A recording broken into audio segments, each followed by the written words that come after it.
Co-presented by Vimal. बोलो जुबान केसरी.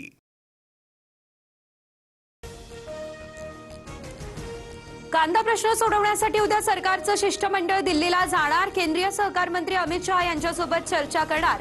मुख्यमंत्री आणि दोन्ही उपमुख्यमंत्र्यांसोबत काही मंत्र्यांचाही शिष्टमंडळामध्ये समावेश.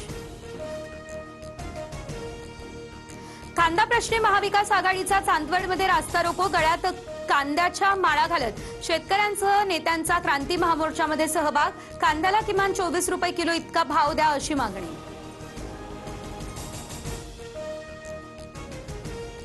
नाशिकमध्ये कांद्याचा प्रश्न पेटला. चांदवड या ठिकाणच्या आंदोलनावेळी रोहित पवार, हर्षवर्धन सपकाळ, अंबादास दानवेंची पोलिसांकडून धरपकड. आंदोलन अधिक तीव्र करावं लागेल, रोहित पवार यांचा हा इशारा. कांद्याला 1.25 रुपये इतका भाव. छत्रपती संभाजीनगरमध्ये संतप्त शेतकऱ्यांनी गंगापूर वैजापूर महामार्ग रोखून धरला. तर पुण्याच्या मंचरमध्ये शेतकऱ्यांनी कांदा लिलाव बंद पाडला. सोलापूरमध्येही शेतकरी बांधव हे आक्रमक झाले. विरोधकांचं आंदोलन फक्त राजकीय फायद्यासाठी. कांदा कापल्यावरती डोळ्यात पाणी देखील येणार नाही असे लोक आंदोलनामध्ये. मुख्यमंत्री फडणवीसांची महाविकास आघाडीवर जोरदार टीका.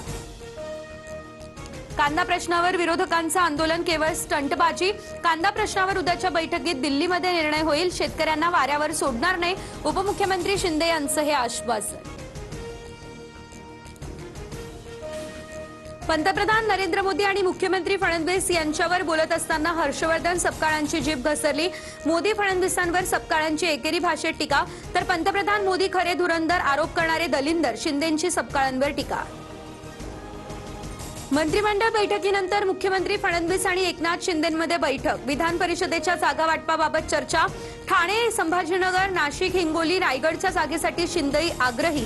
सूत्रांची माहिती. विधान परिषदेच्या 17 पैकी 14 जागांवर भाजपचं एकहाती बहुमत. रायगड, रत्नागिरी, सिंधुदुर्ग या मतदारसंघात शिवसेनेकडे बहुमत. तर पुणे, परभणी, हिंगोलीमध्ये राष्ट्रवादीकडे जादुई आकडा. उपमुख्यमंत्री शिंदेंकडून अचानक दिल्ली गाठत अमित शहा यांची घेण्यात आली भेट. रविवारच्या शिंदे-शहांच्या भेटीबाबत कमालीची गुप्तता. भेटीदरम्यान शिक्षण सम्राट असलेला माजी मंत्री उपस्थित. सूत्रांची ही माहिती.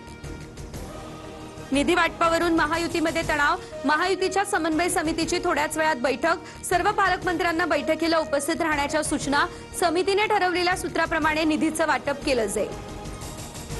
राष्ट्रवादीच्या आमदारांची देवगिरीवर खलबतं. उपमुख्यमंत्री सुनेत्रा पवारांच्या नेतृत्वात आमदारांची बैठक सुरू.